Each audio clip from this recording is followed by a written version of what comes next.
No doubt you've already heard about YouTube's advertiser exodus and the mass demonetization happening throughout the platform from content creators like Stefan Molyneux, Philip DeFranco, PewDiePie, Paul Joseph Watson, H3H3 Productions.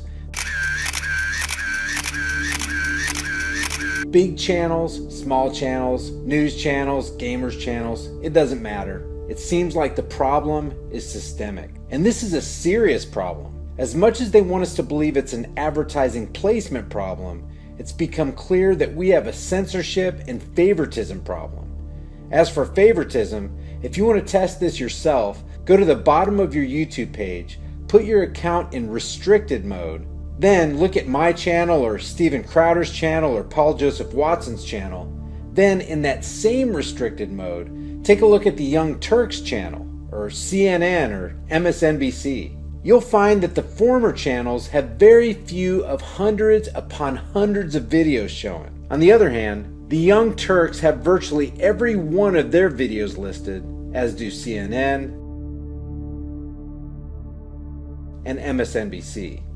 So it appears they're censoring some channels and favoring others. Good job, YouTube! Way to follow your own guidelines. And of course, Hollywood gets a pass, even though virtually every one of their rated R movie trailers violates multiple community guidelines rules. And through their community guidelines policy, Google is giving the appearance that they're trying to create this unrealistic, sterile environment that's just not allowed to deal with real people doing real things in real-world situations. News and political channels seem to be getting the brunt of what I'm going to call soft censorship. And guys, let's face it, alternative, independent media channels have given mainstream news organizations a huge headache and a serious run for their money. Through these alternative channels, YouTube has provided a solid, interactive atmosphere that challenges the mainstream, which we've learned is fake stream, narrative. Because of these channels, more and more people are less and less willing to put up with the beautifully packaged crap being dispensed by the major networks. And as signified by their plummeting ratings, people are leaving mainstream outlets in droves and flocking to alternative media sources. But corporate giants don't like alternative media. They never have, and they never will. Why? It threatens their very existence. And while the reality of big advertisers like McDonald's, AT&T, Walmart, Dish Network, and Starbucks pulling their ads from Google are being used by YouTube as the smokescreen excuse for changes in demonetization tactics, it appears to be a ploy to push seasoned content creators, especially of the alternative media variety, to the social media gallows. Here's a bird's eye view of what's happening monetarily. This is popular independent media channel Tomo News. And this revenue graph from their dashboard channel is exactly what's happening to scores of channels across YouTube, including mine. In fact, my revenue has dropped to nearly zero. Tons of videos that have been posted and monetized on these channels for years are being systematically and aggressively demonetized under what YouTube has called broader demonetization policies.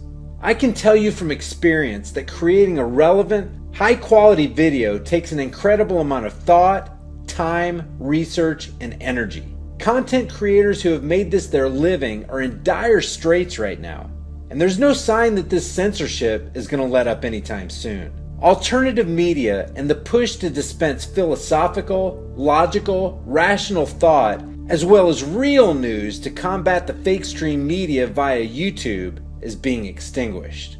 Content creators, including the one you're listening to right now, see the handwriting on the wall. It's becoming more and more obvious that YouTube doesn't want independent media channels to survive on its platform. I'll tell you this, I and the YouTubers I know have a common love and passion to get the truth out. It's part of who we are and why we do what we do as independent journalists and no-nonsense content creators. But the stark reality is that love and passion for one's craft doesn't pay the bills. Crowdfunding is an excellent way for content creators to continue reaching out to their audiences and enables them to wake up more and more people. Or do this, crowdfund everything. Like, don't worry about advertisers. Go on Patreon and set up your crowdfunding community and get it done. So you don't have to worry about that. You're getting your money through sponsorship deals, if the type of sponsors that want to associate you with your brand, and also crowdfunding, that your fans actually giving you money to create content. It's also a way for the audience to support the creator and make it possible for content creators to be free from the shackles of censorship so they can continue educating, entertaining, impacting, and challenging the global narrative. If you have YouTubers that you appreciate, consider lending them your support. I recently set up a Patreon page. If you'd like to support this channel with a little bit a month, it would enable me to continue doing what I do. I appreciate you guys that have already given. It's humbling, and I look at it as a great responsibility to provide you guys with the highest quality content I can. You can also help the channel by getting one of these shirts. There are a lot of them, each with a relevant message. Use the code 5OFF and you'll get $5 off of each order. Or you could visit one of my channel sponsors.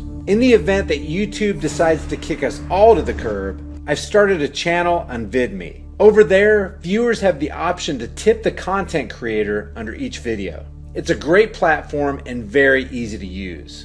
And it could one day give YouTube a run for its money. Literally. The link for all this is in the description. Thanks for watching my video, and don't forget to leave your comments. I'll see you guys in the next video.